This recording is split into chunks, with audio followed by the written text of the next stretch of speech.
koherentzia pixka bat edukitzeko.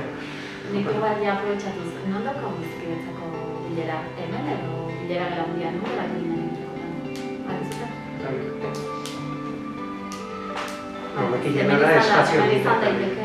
Bozeramaileen batzordean, Errenteriako udaleko talde guztietako kideak gaude.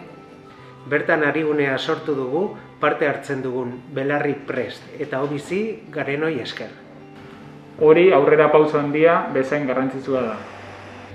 Izan ere, berria baita gune honetako bileretan euskaraz egin ahal izatea.